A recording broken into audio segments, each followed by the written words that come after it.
When a candidate runs for president, all aspects of his life and family come under the spotlight. And John McCain's family tree has some interesting roots. That's what the Wall Street Journal's Douglas Blackman found when he went to Mississippi. And in short, he found the African-American McCains. Take a listen. It was a family of McCains who resisted the Ku Klux Klan, led the civil rights movement and voter registration efforts in the 1960s, who integrated public schools and changed this part of Mississippi forever. Those McCains are African-American descendants of the slaves owned 150 years ago by the white ancestors of Senator John McCain. Daddy was very active in the civil rights movement. Mama used to be up, always concerned as to whether he was going to come back, concerned if he was going to be okay. Well, joining me now, Wall Street Journal Atlanta Bureau Chief Douglas Blackman, and in Detroit, Lily McCain. She's a descendant of slaves owned by John McCain's ancestors. Great to have you both. Let's start with this story. I mean, how did you get onto this? How did you find out about it? Did you believe it when you first heard about it? Well, I wrote a book that came out a few months ago that was about the early 20th century treatment of African Americans, and a reader of that book emailed me a few weeks back and suggested that I take a look into the background of Senator McCain's family. And that got me curious about whether there were living descendants, black McCains today, and what their perspective would be on this historic election at this particular moment in time. All right, we're going to talk about that in a minute, but Lily, I want to get straight to you and just ask you, have you ever met Senator John McCain? And if not, I know you've met his brother. Yes. Tell me what that relationship is like, what you do together. Do you see each other on a regular basis? We've had the pleasure of meeting Joe McCain, and he attends the reunions at TEOC. The families come together every other year. We were together July 24th this year. Unfortunately, I was not able to attend that reunion, but attended 2 years ago, and it was certainly my pleasure to have met him. He was very cordial, warm, extrovert. He's really an energized personality, Joe McCain I speak of. I haven't had the pleasure of meeting Senator McCain. Do you think it could make a difference with regard to diversity issues, issues of race, if John McCain did participate? I think it probably could. It would give him an opportunity to know us. I emailed him back in 2000 to remind him of his ties to TEOC, Mississippi. I heard him say on, I believe it was Meet the Press, that his ancestors owned no slaves. Well, I certainly have carried the name McCain from the beginning of my life, and I've known of the ties to John McCain, and tried to get him to communicate with me about that, but he has been unwilling, at least to date. Well, he actually found out in 2000, to be fair to the senator there, and he did come forward and gave this quote, how the TEOC descendants have served their community and, by extension to their country, is a testament to the power of family love, compassion, and the human spirit. And then he added in the statement, an example for all citizens. But, Doug, why doesn't he acknowledge this more and visit with the family members and take part in these reunions when his brother does? Well, the McCain campaign told me when I talked to them about this that he hasn't been to any of the family reunions simply because of scheduling conflicts, that there's not a decision not to do that.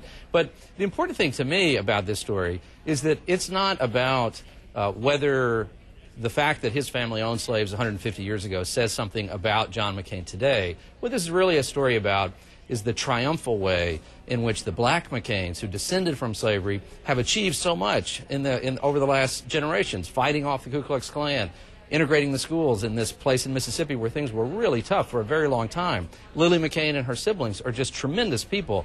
And so these are the kinds of folks who changed America, but also the way that the white McCains have broken from that legacy as well. Without both of those things happening, we wouldn't be having the historic events we're seeing this year. Well, interesting, as we look at the family tree here, the black McCains, the white McCains. Lily, do you I mean, from the history that you know and what you've been able to find out through family members, originally, the black McCains and the white McCains, what do you think the black McCains took away from the white McCains years and years ago, if anything? Was there some sort of relationship or influence that led the black McCains to be such civil rights activists, strong people, doing amazing things for the black culture, as Doug has mentioned? Maybe that sense of determination to not only develop our potentials, but to somehow contribute to the stability and the growth of this country. My father was a World War II veteran. My brother served in the military. I served in the military, as did my sister.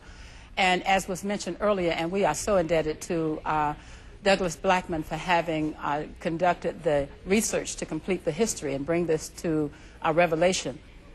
Now, It was so important for us to just do what we're capable of doing to make a difference. The civil rights era, as Doug mentioned, I was involved in marches and so forth, and did in fact graduate from J.Z. George High School, one of the first African Americans to have graduated back in 1969. well, you definitely have an amazing family, Lily, that's for sure. Doug, is there a biological connection, and have DNA tests ever been done between the families? I don't know of any DNA tests, and I'm fairly confident there haven't been any, at least not as relate to Lily says Lily no, McCain's too. family, right? Okay. Yes. It's certainly the case that it's the oral history of the African-American McCains that they are related, going back to slavery times. The white McCains that I talked to generally said that if that's the case, they never knew that, and also say, does it really matter? That's a question that many readers of the story, many people listening right now probably are saying to themselves, does that matter? And there are a lot of different answers to that question. Yeah. Lily, go ahead. Given the way that the slave masters interacted with the slaves, it would be uncommon that we are not biologically related. However, we are neither discounted nor are we ashamed as to whether that connection is real or not. The important thing, as was mentioned earlier, is that we have come so far in such a short period of time. When I consider that I am the 5th generation from slavery, that in fact my grandfather's grandfather was a slave, that is just tremendous that we in this country have come so far. So I'm just elated that we are able to celebrate together. The McCains in Greenwood have been willing to come forward with us, to reunion with us, and to just celebrate life, and we're just delighted. Do you have a message to John McCain, Lily? It would be, I think, a credit to him if he were willing to acknowledge the reality of the relationship that we hold. Realize that it's really not something that we're able to discount because he's failing to acknowledge it. Reality is reality. That's history. We've come to a point where people are able to be judged by the content of their character, as Dr. King said so long ago. And I am just so pleased to see us do that. And to have him come on board and operate in that way would be just tremendous. Well, I would have greater respect for him. You and your family and what you've done, it's a tremendous honor to be associated. I think you give that name so much honor. Doug, Thank you could have a pretty fascinating follow-up story. Well, we'll see. And we will continue. Douglas Blackman, Lily McCain, thanks so much for your time. You're so welcome.